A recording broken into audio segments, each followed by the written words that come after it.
Pleased to be joined by the one and only Trey Wallace. Trey of Outkick. Good afternoon, sir. How are you? I'm good. Just received a statement from University of Cincinnati where they were once again thrown into the Brendan Sorsby party by his agent, who says that Cincinnati knew for 2 years that he was gambling, which, by the way, I think the radio station screwed up when they put that quote out that's out there. He's just saying Cincinnati knew. It didn't go back 2 years, so whatever. Nonstop Brendan Sorsby-ness, man. Yeah, man, it has been the story of the offseason, funnily enough, for college football. I mean, I thought we would be just continuing to talk about playoff expansion, the war between the leagues, the conferences, all that stuff. And, you know, those are still storylines to be certain, but I was kind of surprised just the way that Sorsby thing kind of just took over everything in the college football universe. And the crazy thing is, like, I mean, I get it. You get it. Bob gets it. Bear gets it. Like, it's a massive story. And I think that once he was ruled ineligible by the NCAA, like, and decided he's going to take them to court, like, and remember, all this came after he entered a rehabilitation clinic and whatnot. Like, so there was investigation going on. It's how much could the NCAA actually prove? And during this whole thing, when all the facts came out, okay, those were stipulated facts provided by Brendan Sorsby. The NCAA did not get a hold of his financial records, text messages, anything along those lines. They only had what he gave them. So when he says he bet around $90,000 in total, that's his word. It could have been $180,000. We don't know. Yeah. So I think once it hit the federal side, which was a very smart move by the Big 12, by the way. Yeah, we're just going to, you went district court? Okay, we're going to hit you in federal court. And once that happened, it was a wrap. It was a wrap. Well, if you can't take this guy's word, who in this crazy world can you trust, Bob? That's right. That's right. Hey, Trey, it's good talking to you, brother. Appreciate the time as always. Trey's looking good, by the way. Absolutely. What kind of hat is that? Is that a Red Wings hat I'm looking at? It's a North Face hat. North Face. Okay. It is what it is. Quality product. I want to get your feelings on this. We talked about this yesterday, and I think we all kind of came around to this of the optics. Okay, Sorsby's gone, but I think the optics hit that Texas Tech took is going to be longer lasting than just the moment right now. And I feel bad for some of the coaches, you know, the Grant McCaslins, the Joey McGuires, those guys out there. You know, I know this school still has money, but I think this they're a little tainted at the moment. It might not last forever, but what are your thoughts? So I will say this. I talked to a few people involved in the situation. I don't think everyone at Texas Tech was on board with this plan. I don't think everyone was on board with sitting down and doing what looked like a 21-minute hostage video. Yeah. Where was the pushback coming from? There was some uncomfortable situations over the last week and a half, 2 weeks, really, when it came to the lawsuit side of this. You know, the interesting part about this whole thing, they have a morals clause in his rev share agreement, an NIL agreement, that if they wanted to initiate that, when they found out that he broke NCAA rules, because NCAA rules correlate with the rev share agreement. You break NCAA rules, okay, you're breaking our rules. So we can get out of the deal. They never triggered that. Texas Tech didn't. And I don't know, I've had a couple people tell me of certain things, but the mental health side of it was one argument. Brendan Sorsby walked away from this whole situation with $3 million plus. They weren't going to go back and sue Brendan Sorsby to get that money back. They wanted him to walk away. They held a meeting on Sunday afternoon, and essentially they said, we got you back.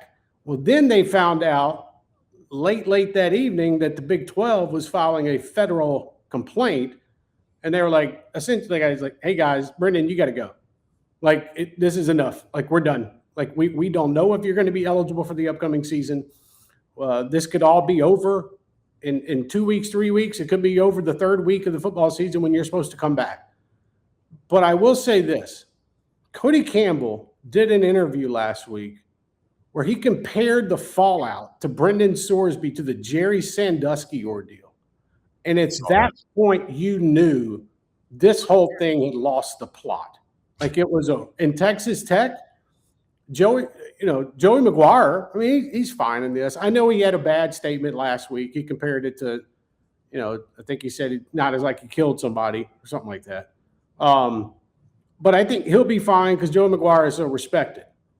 I think Kirby Hocutt, the AD, was, if I'm being honest with you guys, this is my personal opinion here. I think Kirby Hocutt, the AD, was following orders from the money folks.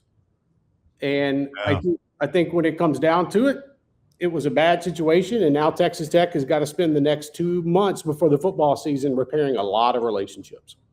Well, it's what we've been talking about ever since the money thing became so open and transparent in college football.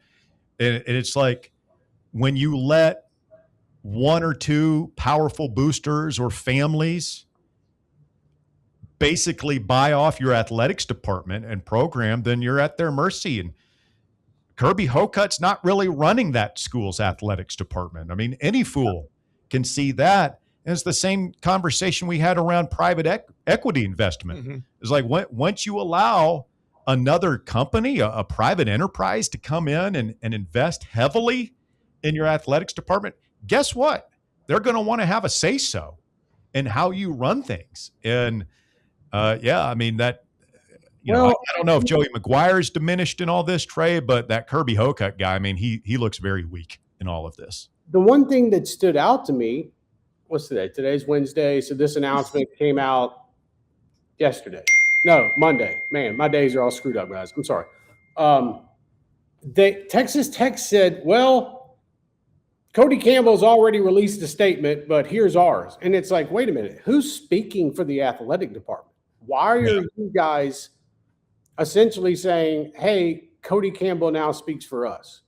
And then he did an interview with a news station, but it was called like Everything Lubbock. I don't know. It was some off-brand thing, but it was good.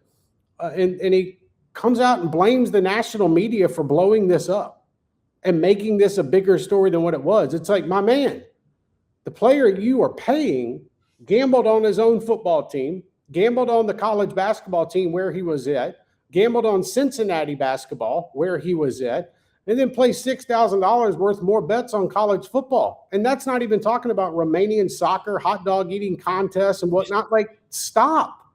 Like, this is a wrap. You can't, it's not our fault for making this a story. The story was Brendan Sorsby. And so I found it all fascinating. And I think at the end of the day, hopefully all sides learn a lesson here. I think the NCAA was right in this situation. He should have been ineligible, which they literally said he was. And I think it's going to come down to a point where, what the heck was this judge in Texas looking at when he made this decision? So to me, that's fascinating as well. So Sorsby moves on to the NFL supplemental draft, and there's been a back and forth we've had within our own show on, do we think there's going to be NFL interest? I say unabashedly, yes, there will be interest because he's a quarterback that some say might have even been projected as a first-round pick last year, which blows my mind. I mean, I thought this guy was a pretty good college quarterback. I didn't think he was that good, but the NFL is going to, they certainly don't encourage gambling, but I just think this is one that, I don't think this guy's going to get dinged that much, maybe by some franchises, but not by all. Yeah, he's going to be taken in the supplemental draft. It just depends on which round is he going to be taken. And then, right. I mean, I'm not going to act like an NFL expert here and knows how that plays out, but essentially you're giving up your third round pick for the next season. Yeah, somebody's going to take him. And it's, it was interesting. Again, not really an NFL guy, but the Arizona Cardinals have a quarterback situation going on right now with Jacoby Brissett. That was a team that was brought up to me. So what I'm getting at is, there's going to be buyers here. I don't know if the story can get any worse. I mean, possibly, because the Ohio Gaming Commission and the Indiana Gaming Commission still have ongoing investigations into Brendan Sorsby. So, could some underage gambling charges come out? And, I guess there's a law against, like, Russ, I can't send you money if I was enrolled at a school and say, well, okay, well, it's illegal for me to do it, but I'm going to send you money to go place these bets for me. So I'm sure there's a law out there for that. That never happens. Right. I mean, I think never heard of that. Yeah. So I mean, it just it was all complicated, and I also know that it came during the worst time period for legislators trying to pass a congressional bill on Thursday with markups coming. Because all the attention was not on the Protect College Sports Act. It was on what was going on with Brendan Sorsby. So, I did find it a little fascinating that senators' offices started to send me more information about the Protect College Sports Act 30 minutes after the Sorsby news broke the other night. So it's all a part of one big plan, guys. Yeah, last thing for me, Trey Wallace, Outkick, our guest here this afternoon. Trey, last thing for me on the Sorsby thing, and then maybe we can move on. I know you, working with Outkick, you've cultivated a lot of good sources, coaches in the industry, other administrators, and I'm just wondering what they're feeling towards Texas Tech after all this is. Because, I'm sure Tech is going to try and sweep this under hey, we want to move forward. We're not talking about that, whatever. But I think their rivals, not just the other schools, but their league. I mean, there's going to be a lot of hurt feelings here that aren't going to just be smoothed over in a couple of weeks. Guys, they were ready to rule Brendan Sorsby ineligible for Big 12 games and ban Texas Tech from the Big 12 championship game. Like that was coming in some form or fashion. That was coming, and it takes a majority vote for that to happen. So what does that tell you about the rest of the conferences?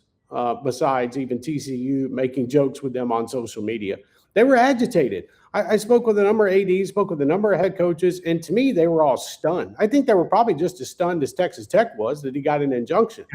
But it was the fact that they did everything else. The statements, the Attorney General of Texas coming out and saying, well, if you touch us, we're going to sue you. And then you got Jeffrey Kessler coming out saying, well, if you sanction Texas Tech, we're going to sue you. It's like, how many times do you have to be threatened to be sued before you can just be so agitated that you have to come out with your own, ammunition? And you saw that. They didn't help themselves, man. And that's the problem. They could have been quiet and just let this thing kind of play out and been the villains and whatnot. But again, I go back to that 21-minute video, Russ, that they released. I had a couple of coaches that saw that night and just sent me LOL emojis, like, what the bleep is going on here? One coach said, I feel like I'm losing my mind. It got bad around college football, and it wasn't just from the Big 12. Okay. You made a mention of this, but I'd be remiss if we didn't talk about it before we let you go. And that's some of the politics that are going on. I mean, it feels like everything we talked about so far is kind of tied into politics, but you talked about the, so now I'm learning based on what I've been reading that there's there's the Cody Campbell Protect College Sports Act, but then Tommy Tuberville talking about the Student Athlete Act, which they're both kind of at opposition of each other. Am I correct in this? I mean, I know they're kind of looking for the same end result, but my God, we're talking about something that's going to get clogged up in the gears of the big college sports and the political machine already. But if there's going to be two versions of it, am I interpreting this correctly? So old Coach Tuberville decided I'd already written like a story about that 3 months ago, but he decided to introduce that on the Senate floor the day before, a day and a half before they went and started the markups on the Protect College Sports Act. So technically, yes, there are two different acts. Tommy Tuberville's is not getting passed. They're not voting to approve that one. This is going to be the Protect College Sports Act, which is essentially Ted Cruz and Maria Cantwell. And then you have Craig Sankey and Tony Petitti that are against it. and some SEC, most of the SEC and Big Ten. Like, that's what it comes down to. They're going to push this thing through if they can. I don't know if they're going to pass it or not, but they're going to try tomorrow. And I'm telling you, like, even if you're not into political nonsense, which I have come to maybe appreciate's not the right word, but have to cover over the last 5 years, tomorrow is going to be a show on C-SPAN. Like, there should be a pregame tailgate type of show. It's going to get weird, and there's going to be amendments added to this bill, and it's going to agitate folks, and you're going to see arguments on the floor, and it just – but that's where we're at right now. And I think that, we're at a spot that something probably needs to be passed. I'll be honest, Bob, I don't know if they're going to even get this one passed. And I think we're going to be in a spot where the SEC, the Big Ten, and other conferences are governing themselves and making up their own rules. I don't know how they're going to pass this. When Tommy Tuberville talks, man, people listen.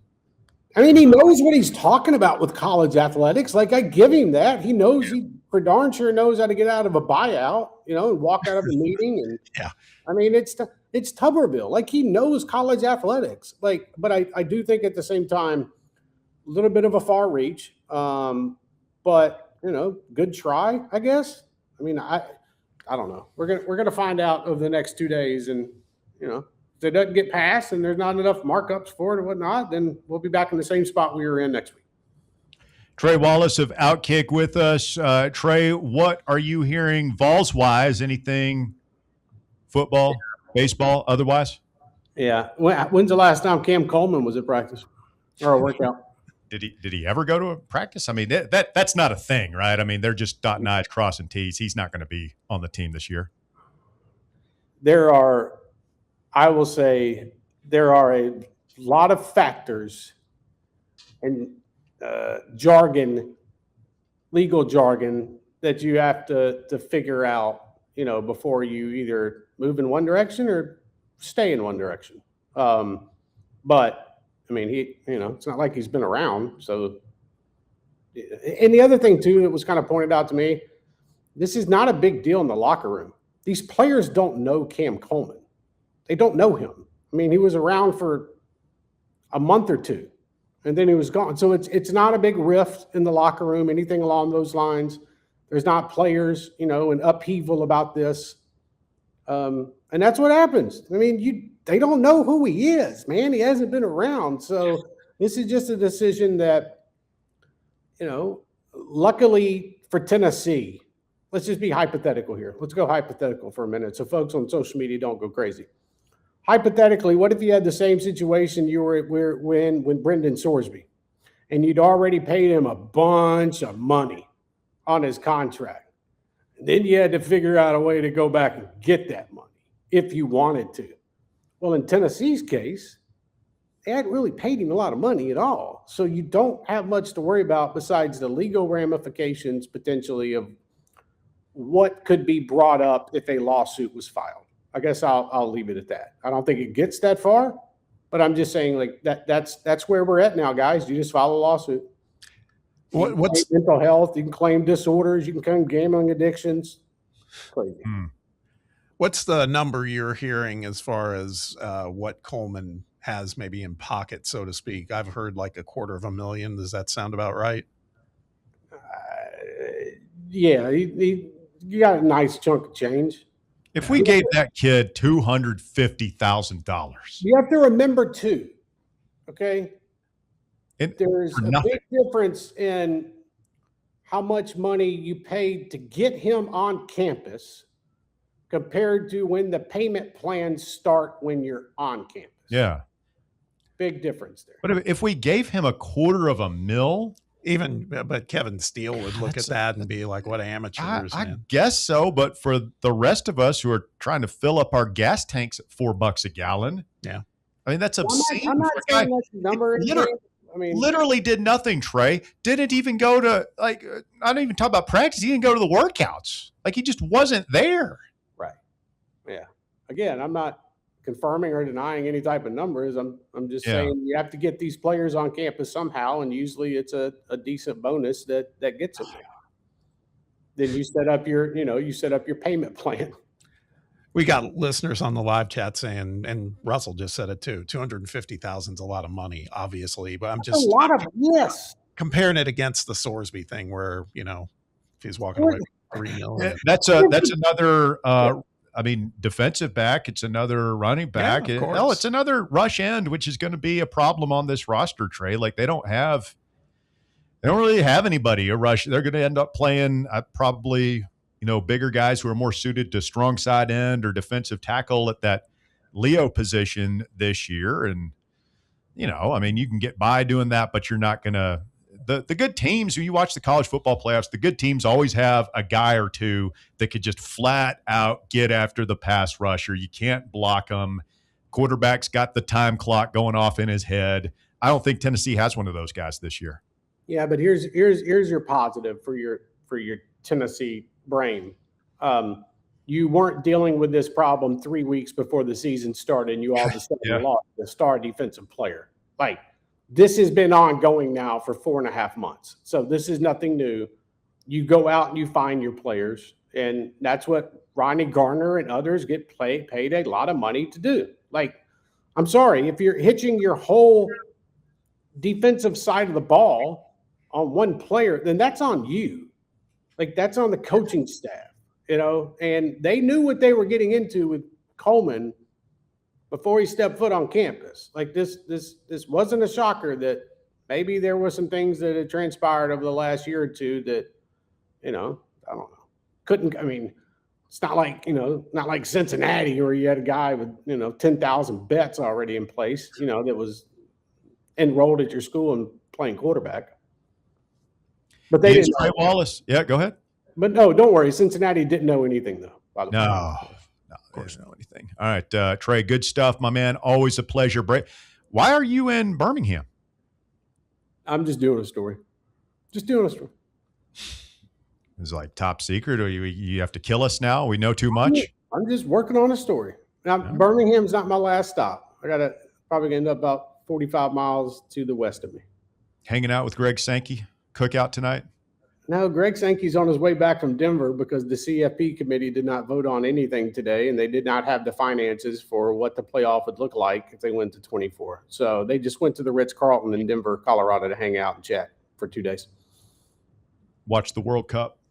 Yeah, he'll be back tonight. I'm sure I could go hang out with him tonight, but tell him we said hi. No. Yeah, I'm going to go to Tuscaloosa. I'll say hey to everybody for Bear. Greg, or Scammon G, as we call him. We're on a first name basis. Thank you, Trey. We appreciate it. Safe travels, my friend. Thanks, boys. Appreciate y'all. Thank you, Trey.